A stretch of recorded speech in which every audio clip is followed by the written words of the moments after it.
যার ভিডিও আমি এতদিন ধরে দেখছি, তাকে আমার এত ভালো লাগে। সে যদি আমাদের বাড়িতে আসে তাহলে তো নিজেকে পাগল পাগলই মনে হবে। আমি তো কখনো ভাবতেই পারিনি এই ব্যক্তি আমাদের বাড়ি আসবে। তো কে আমাদের বাড়িতে এসেছিল সেটাই আজকে তোমাদের সাথে শেয়ার করছি। ভিডিওটা প্রথম থেকে শেষ অবধি দেখতে থাকো।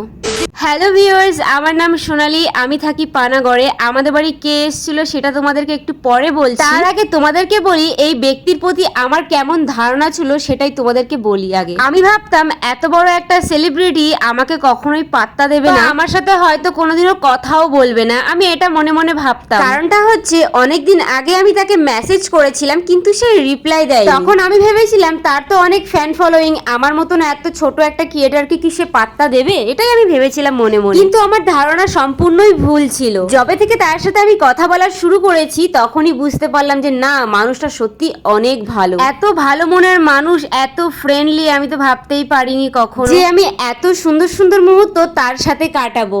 জানো তো, সে এখন আমার অনেক ভালো একটা বান্ধবী হয়ে গেছে। আর এই বান্ধবীটার সাথে কি করে যোগাযোগ হয়েছে জানো? শুধুমাত্র রমজানের জন্য। রমজান না থাকলে এই বান্ধবীটার সাথে হয়তো কখনো যোগাযোগই হতো না, বা আমরা এত ভালো বন্ধুও হতে পারতাম। Thank you so much Ramzan, এত ভালো একটা মানুষের সাথে পরিচয় করিয়ে দেওয়ার জন্য। যাই হোক, তারা আমাদের বাড়ি আসবে বলে আমি তো সকাল থেকে একদম কাজে লেগে পড়েছি ঘরের। আর যেহেতু আমাদের নতুন ঘরের দুটো রুম, তাই ওখানে ঠিক মতন জায়গা নেই। তাই আমি ভাবলাম আমাদের পুরোনো ঘরটা তো ফাঁকাই আছে, ওখানে সবাই মিলে একসাথে থাকলে কেমন হয়। আর নতুন ঘরটাও থাকা যেত, কিন্তু ওখানে মা বাবা বোন, বোনের মেয়েরা রয়েছে। তাই আমি ভাবলাম আমরা তো অনেক গল্প আড্ডা হই হুল্লোড় গান বাজনার ভিডিও করব, ওদের যদি প্রবলেম হয়, তাই আমি ভাবলাম এই ঘরটাতেই আমরা থাকি। যাই হোক, ঘর দুয়ার গুছিয়ে কমপ্লিট করে ফেলেছে। আর এদিকে ওরা আমাকে কল করে বললো যে আমাদেরকে নিতে আসো, আমরা চলে এসেছি তোমাদের মিনি বাজার। আর এই যে সেই ব্যক্তি যার কথা এতক্ষণ ধরে বলছিলাম, তোমরা তো সবাই চেনো তাকে, খুব সুন্দর সুন্দর ভালো ভালো ভিডিও করে, আমার তো দারুণ লাগে। আর হ্যাঁ, তোমাদেরকে তো বললামই না, মাধবী দিদির সাথে কিন্তু